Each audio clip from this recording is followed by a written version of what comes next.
Okay, we are here today. I'm interviewing Rehanna with Wildflower Pelvic Floor Physical Therapy, or just Wildflower Physical Therapy? It's Wildflower Physical Therapy and then Pelvic Health and Wellness. Okay. Yep. But you specialize in pelvic floor physical therapy.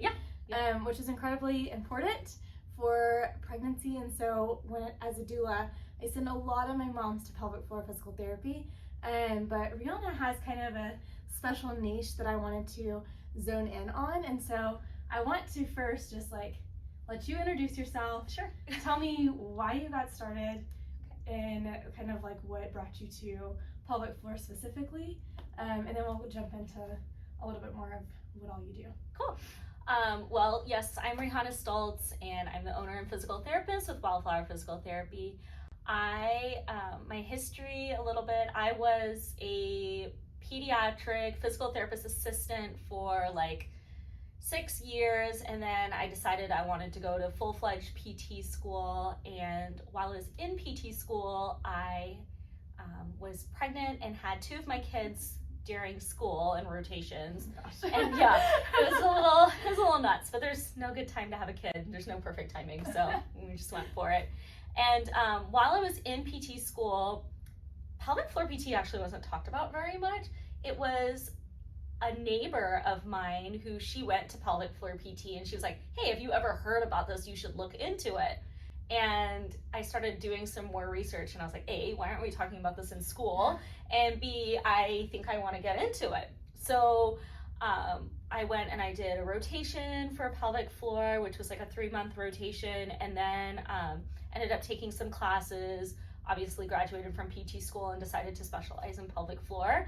So I see women, men, and pediatric patients, and most people don't even realize that peds need pelvic floor treatment, but they do, and same with men too. A lot of people associate it with pregnancy or postpartum, but everybody has a pelvic floor and everybody can get treated. I know, whenever I've brought up in the past, it's always been to my pregnant moms, especially postpartum moms, I'm like, you do not have to pee yourself all the time. No. We can fix this. This is not normal. Common, but not normal is what we always say.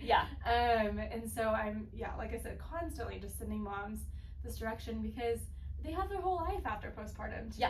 And so you don't want a mom to think that, just brush it off, this is normal.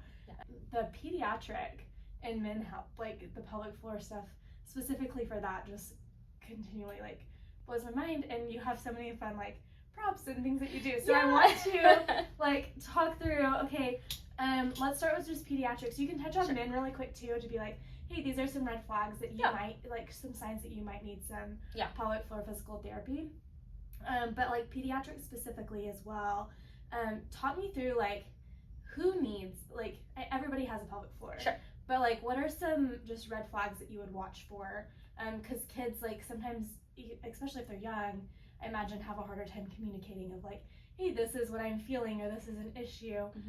So as parents, what are some things that you would kind of watch for? Yeah, that's a great question. So typically I will see children after they've been through the potty training stage, and they're using the bathroom regularly, but then all of a sudden we're at age 5, 6, older, and they're having lots of nighttime leakage or daytime leakage, or constant constipation, withholding stool.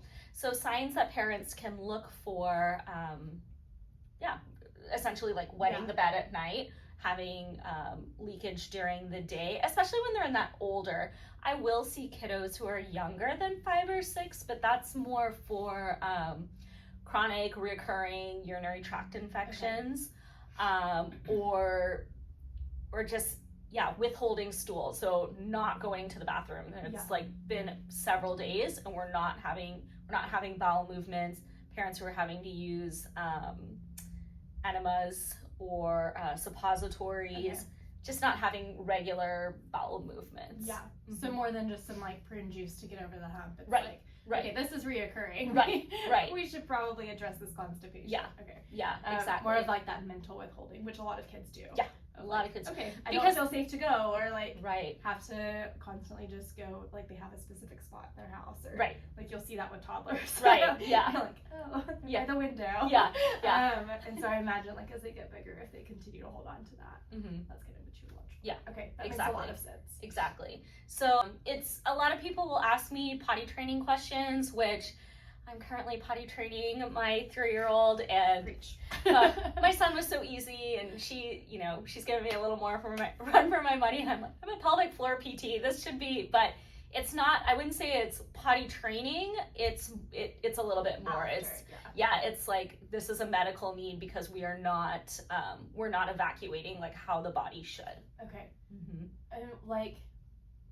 So potty training stuff. Is there, I would love to talk about too. Yeah.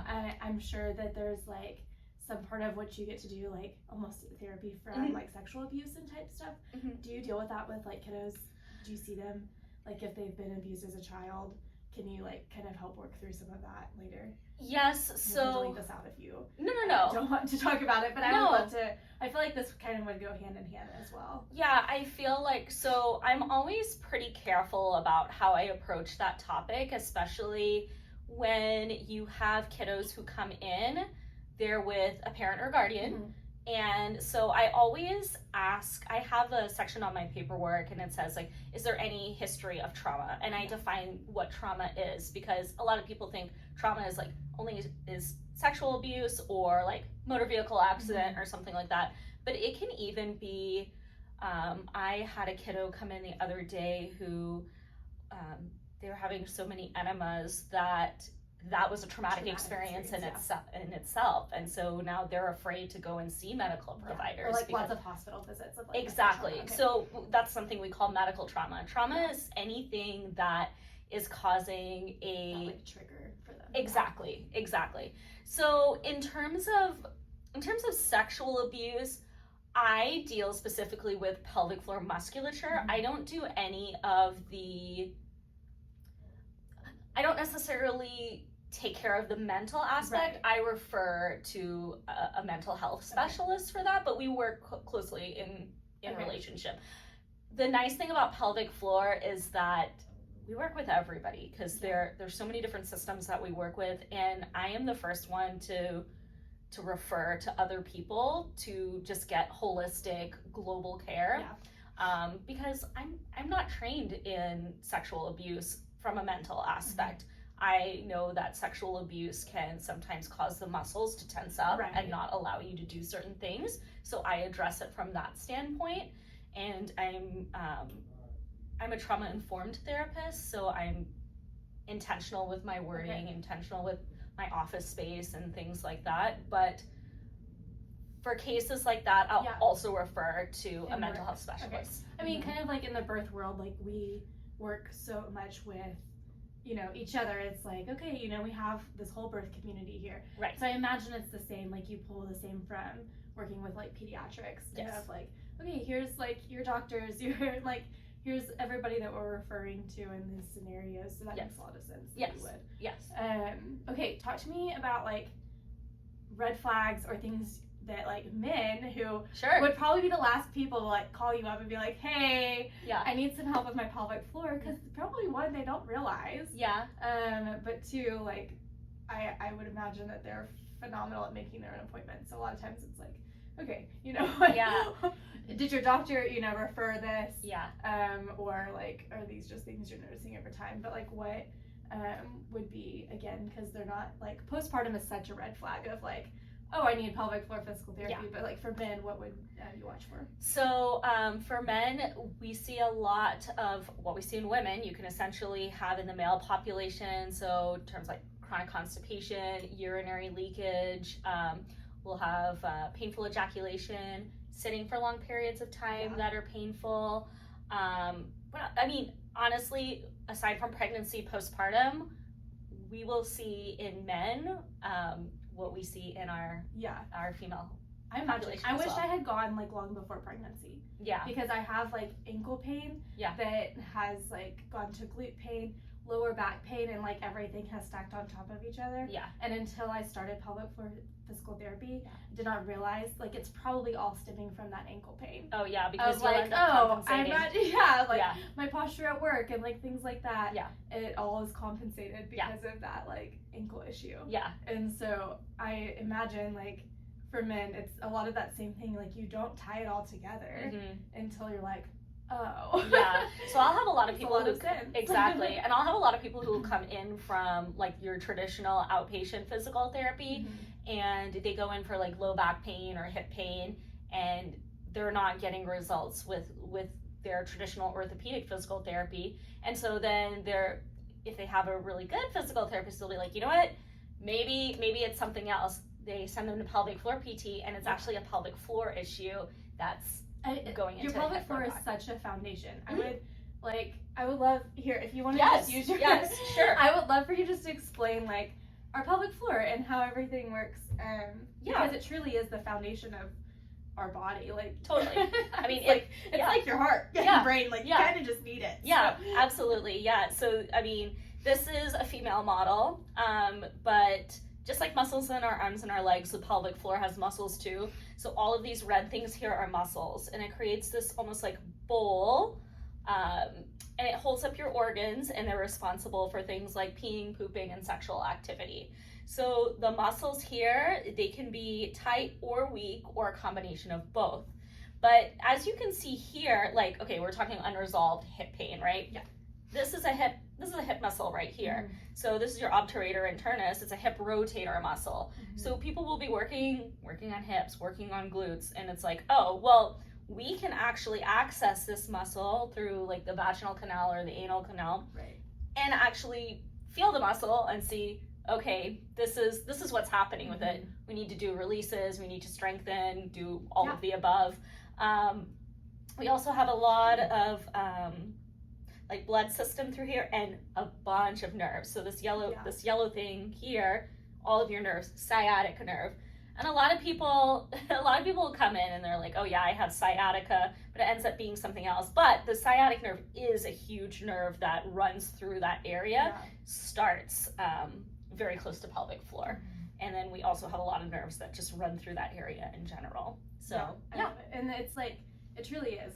Whenever something from your like is stemming in your pelvic floor, it's like you feel it in your back, in your glutes, in your hip, like in your thighs and hamstrings. Like it really does all just feed. So it all connects goes right through there. And so to be able to like physically release those, you'll give exercises to like work on them continually, which I love. So okay, let's jump back to pediatrics. Sure. Thank you for like explaining all of that. Yeah. Okay, what does like an appointment look like for a kiddo coming in that's like, I'm going to physical therapy? And how do you kind of, let's start with just like, how do you set expectations before they come? Like, I'm sure you have a fun little email that you send of like what to expect when they get here, something like that. Yeah. How do you kind of just help parents know what to expect in kiddos? Sure. So I, usually when they're getting into pelvic floor PT, they kind of have some idea, or people will usually Google, but I do a lot of education in office. It's hard to explain everything on paperwork, and I feel like I also like to, I don't know if humanize is the right word, but I like to humanize the process of it. So I send out like your basic paperwork, like, hey, what's going on? Intake form, but all of my intake paperwork is pretty, it's not very long, and it's because my first visit is, I want to get to know, I want to get to know the person and what's going on, and it's hard to get all of that just from like paperwork. But I will ask things on my pediatric forms. I ask about how growth and development has been since birth, how was the birthing process, any complications with like pregnancy or in the womb or anything like that, what's going on, general, like what's going on now. I also ask parents about what language do they want me to use with their kiddos. I tend to lean towards doing anatomical language, so that way we're not coming up with like cutesy little nicknames for body parts which can be misconstrued later. But I do respect parents' wishes on how they want things to be addressed. So I put on my form like, hey, you know, we use anatomical specific like language. Yes. Like, let me know. Yes, okay, exactly. Yeah. So I say like, hey, I use anatomical language, and I say like, for example, I'll use the words like vagina and anus. Are you comfortable with that? If not, then, you know, please write in what words you would rather me use. Okay. And most parents are like, no, you use anatomical language. So we do that, and we, like I said, my paperwork is pretty basic. When they come in, we do a lot of chit-chatting. So the first visit's like longer with just like conversation. Yes, and that's done for multiple reasons. It's scary for a lot of kids to come into an office where they know that they're having trouble with peeing or pooping, and it's a scary and often seen as like shameful kind of thing. Yeah. And so I try to explain to them first off, like, hey, this is what my job is. You are not the only person who has this. I even have grown-ups who come in and see me for this. So have a job. Yeah, exactly. So I try to normalize it by saying like, hey, but you know what? We want to be able to go to a sleepover, or we want to be able to go to summer camp or something like that. So let's start working towards it. So we do a lot of chit-chatting, like what does their day-to-day activity look like? Let's do urinary leakage, for example. Like, okay, when are you leaking? How often are you going to the bathroom? I have also started asking about school environments if they're in school. What are your bathrooms like? Are your teachers like pretty flexible about you going? Because I've had kiddos. They're not like scheduled and routine. Exactly. I've had kiddos who they've gotten chewed out by the teacher, and you know, no fault of the teacher. They're probably like, there's a lot going on sometimes. Yeah. Exactly. And teachers like, no, you cannot go to the bathroom, and it just ends up being like this source of fear or anxiety for kids. So I ask about things like that. I ask about like the actual bathroom environment. I had a little boy, we were working together for a while, and he was doing fine at home, and then school, it was like he was having urinary leakage. I was like, what is going on? Why are we? And so finally we somehow got to, he could not relax his muscles when he was at school because the boys in the school, they would like throw things over stalls and just like create all this havoc, and he would just be like waiting for something to like fall out of the sky. Home. Yeah, exactly. Waiting for something to fall out of the sky. He would end up holding it, and then he would end up having a leak as soon as he would And so that's when I was like, okay, I really need to delve more into like the school aspect, like what is happening in school. So ask about things like that. I know, things you don't even know. You're always learning on this job. I also talk to kiddos about, hey, I'm a special kind of doctor that looks at the anus or looks at the vagina, and I always tell them this. I want you to listen very carefully. There are people who are trained in this, and there are people who are not trained in it. I always tell them, you need to make sure that it is somebody who is specially trained. They are getting permission from you, and they are getting permission from the parent. So I always try to make that very clear, and I carry that through my sessions. With anything that I'm doing, I look at the kid and I'm saying, hey, is this okay with you? And then I look at parent and I say, hey, is this okay with you? And so just building that trust with not only the kiddo, but with the parent as well, so that we're all on the same page because we're all one team. So thank you. And I rarely do any kind of like pelvic floor specific assessment on the first visit because it's a very personal kind of thing.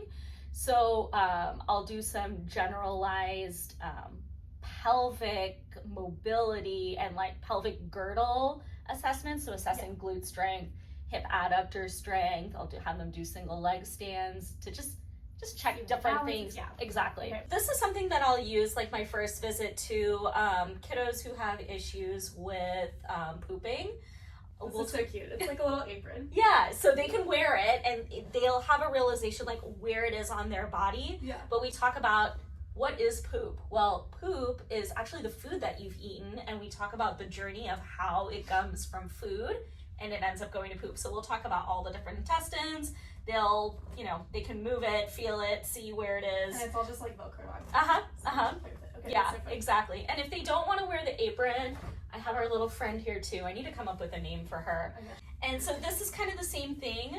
We can go through like the body system and talk about like how food comes through our body. So we can do this with pee or with poop and talk about how that formulates in the body and how our body gets rid of it.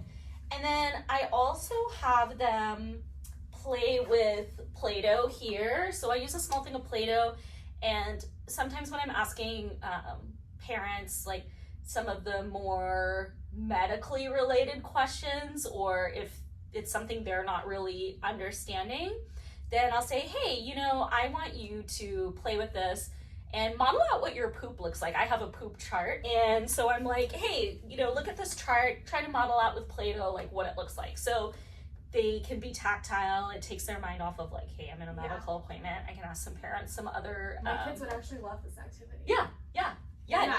Poop and Play-Doh all in one place. Exactly. So yeah, I'll have them model like what their poop looks like, and then it's information for me too, like what are they perceiving their body to do? And I ask parents, I'm like, well, is that typically what you're seeing? So it gives me a lot of information, like what does poop look like? What is their like perception of it? What are parents' perception of it? Then we also I have these food flashcards too, and we go through like, you know, like, hey, you know, like let's separate these out into like favorite foods or foods that you don't like. So we have cheese. I feel like most kids like cheese. Everybody always picks the chocolate chip cookies. So I see like, okay, what are we balancing? Like what are we working with? Because that's going to affect it's going to affect the bowel and bladder system. Right. I also speak with parents a lot about language too, in terms of I refrain from using the words accident. A lot of times it makes it feel like kids have control over this part of the system, and sometimes if it's been going on for a really long time, they don't have control over the system. And so it makes kids feel bad when they're like, oh, well, you had an accident. Like their body may be so conditioned to like feeling wetness all the time that they may not even realize that they're wet. I use an example of, you know, if you have a tag on your shirt, well, you wear the shirt all the time and you don't necessarily feel the tag, right? So kids can be like that too with urinary leakage, and so they may be sitting in wet underwear and they don't even realize it because they're just so used to that. So I try to change parent language, patient language. We use the word leakage instead of accident to just, you know, make it less shameful, and always discussing with parents, like, do not like berate your child for having leakage, because they may not realize it. Which control over it at all. Which can be, I mean, having urinary and fecal leakage is frustrating. It's frustrating for kids, it's frustrating for parents, but we all have to work together to try and like calm everything down, because then it just creates more fear, anxiety, shame around it, which I have seen this statistic numerous times where the like one of the top reasons for abuse in children is because of urinary or fecal leakage, which makes me really sad, because sometimes kids may not even like mean to, and so it's super impactful. Like that's, I mean, I've been working with kids for a long time, and just being able to tie pelvic floor into it and try to alleviate some of these things. Well, like explaining to the parent also gives them more grace and understanding of the situation too. Of like, oh, this has been frustrating for so long. Right. But like, there's actually reason behind it. And I also take a lot of family history too, because we'll have kiddos who, they come in and all of a sudden they're having these leaks, and you delve a little more into like family history or whatever, and you learn, oh, okay, well, parents are getting a divorce, so maybe the kiddo is having a hard time with divorce, and this is a way of having some kind of control in their environment where everything else feels so it happens too, like whenever little siblings come, like when mom's having a baby, they say that like sometimes a lot of times you'll see like an increase in nighttime accidents for older kiddos. Right. So in cases like that, yes, we'll still assess pelvic floor, especially if it's been long time ongoing, but then we'll say, you know what, let's also refer you to like another kind of therapist as well. So that's so interesting. I mean, it is like, what are the triggers, and do you have control over it, do you not? Like, so I love the language of that, and just explaining of, okay, like there might be more to this than just an accident, you know, like if this is continuing, we like need to address the full body here. Sure. And then I know I ended up going off on a tangent, but kind of what else the first therapy session will look like. I'll usually feel a long abdomen too. That's usually non-threatening for kids, and I still always ask parent. I ask kid, I ask parent, and I feel through. I can feel if stool is stuck in the large intestine at different parts, and so working through the stomach, I'll do some of that too, and trying to think of what else happens. That usually takes up most of the session. We'll just do a little bit of manual work through there, through the stomach. But that's so the first appointment's very like conversational and educational. Yes. And just gaining knowledge and trust. Yes. Yeah, because we'll talk about foods also, and like fluid intake, and you know, and also like, what does a kid like to do? Do kiddos, you know, are they playing outside? Are they inside reading books? You know, I like to get an overall picture of what a day-to-day life is, because that helps you connect with them too at the future absolutely. As well. Absolutely. Well, with kids, anybody who is under the age of 18, we don't do any internal work. I never do internal work with children, just because, I mean, they're minors.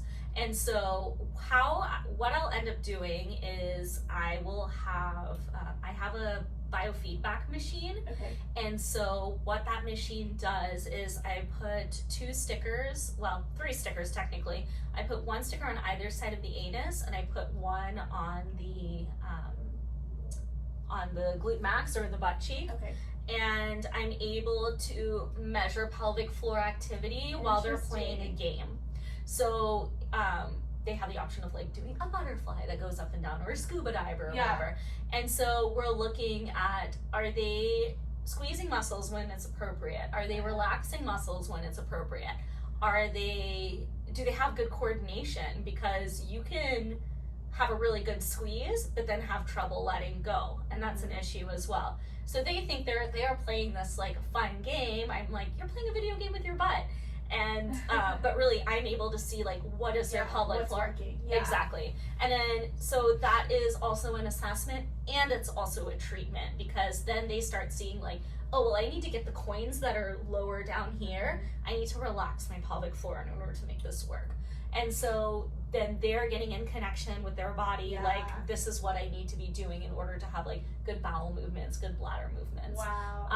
So it's pretty fun, and kids usually, I mean, they can get the hang of it. It takes a few tries at first. I mean, even for anybody, I was like, it takes anybody who tries to like actually connect with their pelvic floor. Yes, it's not a common body part that people are like, yes, I feel very in tune with it. Kegels only get us so far. Yes, so. Exactly. And sometimes they can be harmful if like your pelvic floor muscles are tight, you don't want to be doing Kegels. So I have people who come in and they're like, yes, I'm doing 100 Kegels a day, and I'm like, okay, congratulations. I'm like, you're probably not doing it right, and you may be doing yourself a disservice. I mean, now we do talk about like balancing like soluble fibers and insoluble fibers, looking at overall like what is the body intaking.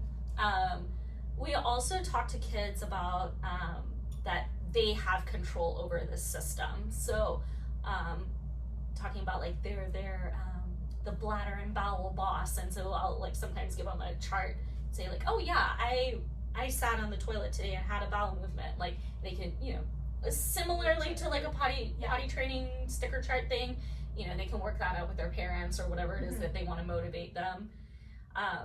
Just depends on what the goal is for that particular kid. Like the age range too. Exactly. Yeah. So it's a lot of body awareness, a lot of connecting with that. We also do a lot of like breathing strategies too, and like I said, manual work. We'll work through abdominal area,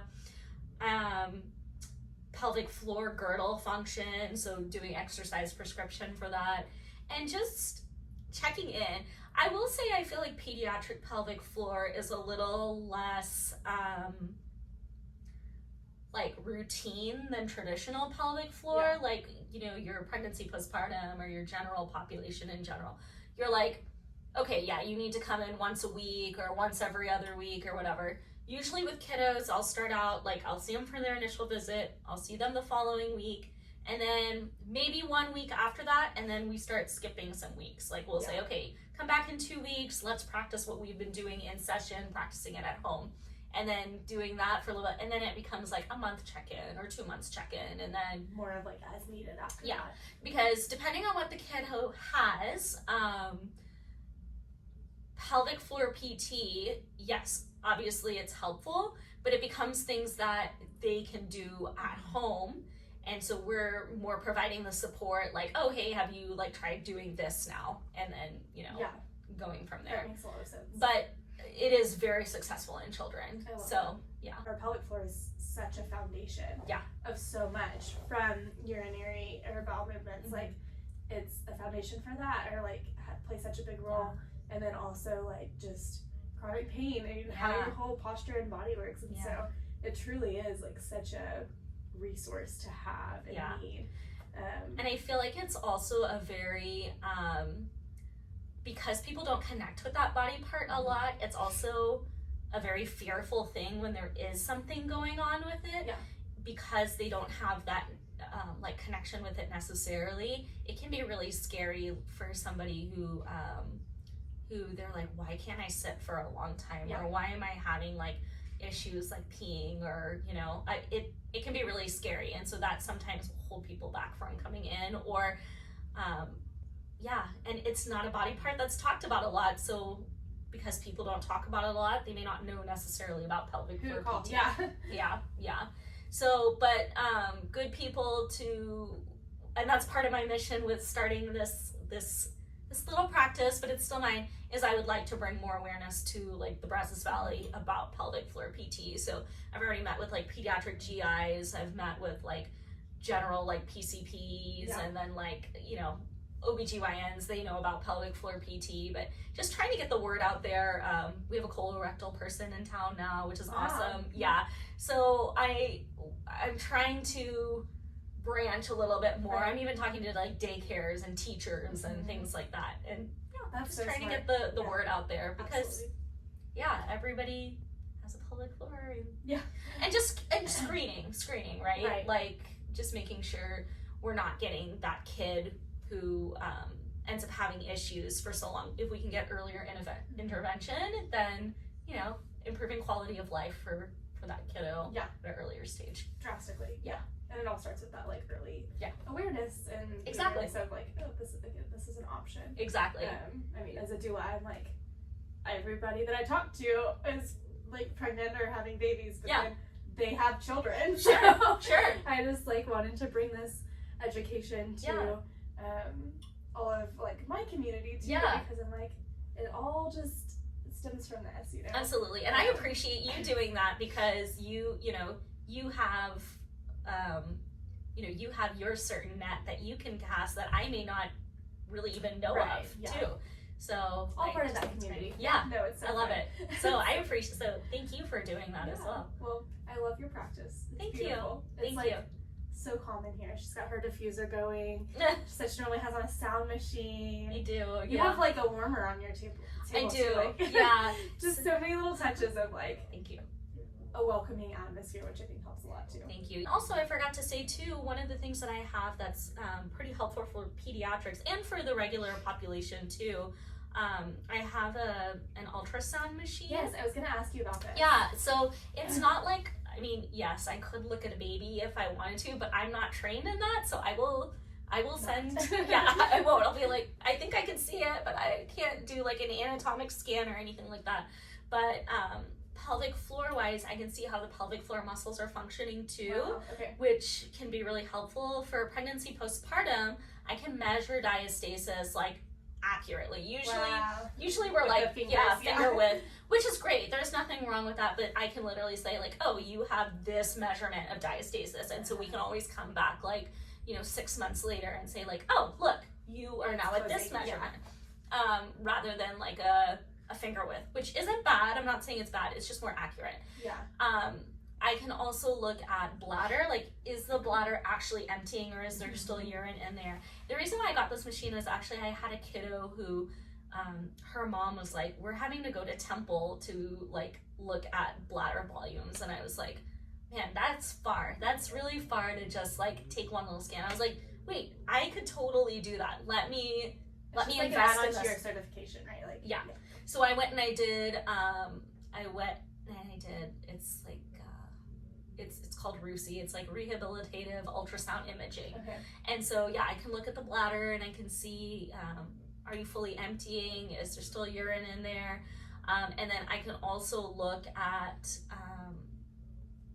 and see if you are clinically constipated. Yeah. So I can look at stool burden and say like, oh yeah, you're at this measurement, you're probably still experiencing constipation. And so, you know, looking of course at the pelvic floor muscles and how they're functioning and saying like, yeah, this is why this is happening. This all ties together. So so that's a tool that is also, I think, pretty helpful for people to not have to drive all the way to Houston or all the way to Temple, because that's far. And a lot of these parents, they already have enough things to do without like for sure going without going so far. Yeah. So I'm happy to be able to offer that here as well, and I think it's a cool resource. Yeah, so. No, it's really neat to like have that. Yeah. I mean, same with like the what is it? Oh yeah, the biofeedback. The biofeedback system that you have. It's like you wouldn't think about it, but then you explain what it is, and I'm like, why would you do this without it? You know? Yeah. That is such a helpful tool. Yeah. So that's awesome. Yeah. How can people like find you? Yeah.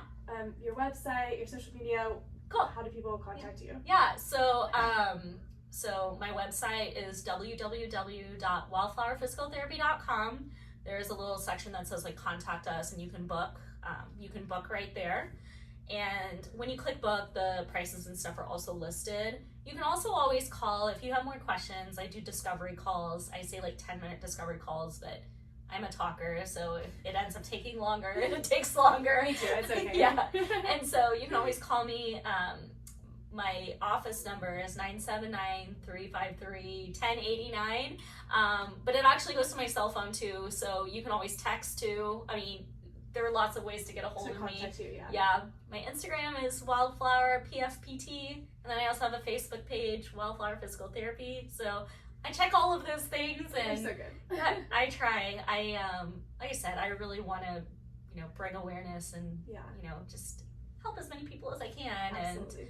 And I also pride myself on being very accessible to my patients. So I've had moms who they are starting out this process and will literally text me every day like, oh, this is what so-and-so's poop looks like, or they'll send me pictures of like random things. Right. And like I tell people, I'm like, you can send me pictures of mucus plugs. I don't care. It's what I do. Yeah, You're exactly. Like, just send the poop pictures. Yeah, it's fine. Exactly. And so, I mean, I'll have moms texting me every day, and if I'm not in with a patient, then I'll get back to you. Yeah. Texting is the fastest way to get me, but I get through all methods. Yeah, and then your website's probably the easiest way for people to like book and get information and contact you. Yeah. Thank you so much for having this conversation today. Yeah. And thank you. Just bringing the awareness. I love it so much. Yeah, thank you. I really appreciate you doing this with me, and We'll come back anytime. Sometime. Yeah, come back anytime. Clearly we both don't have a problem talking, so yeah, I know. Yeah. It's great. This might be a really long video, but I love it. Hopefully lots of good information. It was such good information. Like I learned a lot. So thank you. I can only imagine that anybody watching this will also learn a lot and just know what to expect. Yeah. Which I love. That's the biggest thing. Yeah, that's for the biggest sure. thing. Cool. Well, thank you. Thanks everybody.